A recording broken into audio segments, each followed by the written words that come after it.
Mary Two-Axe Earley was born on October 4th, 1911 at the Kanawaki Reserve in Quebec, and she was a pivotal figure in advocating for Indigenous women's rights in Canada. Her entire life's work was marked by a relentless campaign against gender discrimination embedded within the Indian Act, a piece of legislation that significantly impacted her own life when she lost her Indigenous status upon marrying Edward Earley, a non-Indigenous man. This loss of status meant that she was stripped of her rights to live on the reserve, to own property there, participate in community decisions, or even be buried alongside her ancestors. Now, Two-Axe Earley's activism began in earnest in the 1960s, a period when she started to vocally challenge the discriminatory practices of the Indian Act. She was instrumental in the formation of the Equal Rights for Indian Women organization in 1967, which was pivotal in presenting the injustices faced by Indigenous women to a much broader audience, including during the Royal Commission on the Status of Women. Now, despite recommendations from the Commission to amend the Indian Act, change was slow, and Earley continued her fight undeterred by the opposition from some within her own community and the broader political landscape.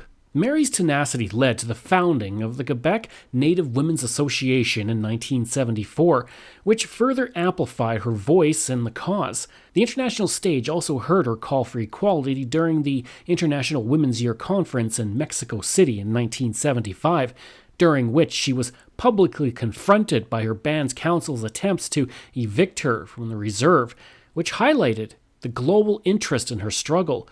And this period was particularly challenging as she faced not only legal but also personal battles, including health issues. Yet, she remained steadfast in her advocacy.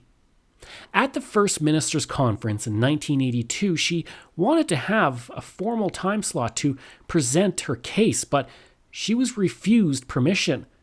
Now, when Quebec Premier René Lévesque heard this, he gave his own seat to her, and this helped Mary gain a nationwide audience for her cause. The culmination of Mary's efforts came with the 1985 amendment to the Indian Act known as Bill C-31. This legislation restored status rights to thousands of Indigenous women and their children who had lost them due to marriage to non-Indigenous men. Her impact was not just legislative. Her work inspired a movement encouraging other Indigenous women to speak out and fight for their rights, fundamentally shifting the discourse around gender and Indigenous identity within Canada. This changed legislation made it possible for 16,000 First Nations women and 46,000 descendants to regain their status. As well, 2,000 women became eligible to return to the Kanawaki Reserve. For her contributions, Mary Two-Axe Earley received numerous accolades.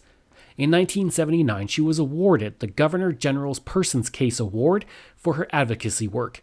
This recognition was followed by an honorary doctorate from York University in the 1980s, marking her significant contributions to legal equality. In 1985, she was made an Officer of the National Order of Quebec, and in 1996, she received the National Aboriginal Achievement Award, now known as the Inspire Award, underscoring her lifelong commitment to Indigenous rights. Her legacy extends beyond these awards, though. Mary Two-Axe Earley's story continues to inspire. In 2021, Google Canada honored her with a doodle on June 28th, which coincided with the anniversary of the 1985 amendment, which celebrated her impact on Indigenous rights. This recognition not only brought her story into homes across Canada, but also highlighted the ongoing relevance of her work in contemporary discussions about Indigenous rights and gender equality. She spoke of the emotional toll of her battle, the isolation she felt at times, and the personal losses that she endured, including the death of friends she believed were hastened by the stress of these discriminatory policies. Her narrative weaves the fabric of Canadian history, illustrating the intersection of gender, race, and law. Her death marked the end of a life dedicated to justice, but it left a legacy that continues to influence policy, education, and social movements today. Her name is synonymous with resilience and resistance against systemic discrimination, and educational materials like those provided by Historica Canada ensure that her story is taught, keeping her fight alive for future generations to learn about. The impact of Mary Two-Axe Earley's work can be seen in the ongoing battles and societal changes regarding Indigenous women's rights in Canada. Her advocacy laid the groundwork for further amendments to the Indian Act and influenced the broader feminist movement in Canada to consider Indigenous women's unique challenges more inclusively.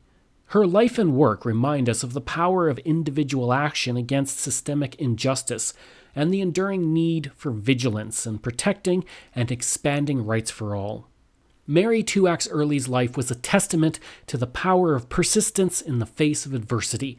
Her contributions to the recognition of Indigenous women's rights have left an indelible mark on Canadian legal and social landscapes, ensuring that her legacy of fighting for equality continues to inspire and inform activism to this very day.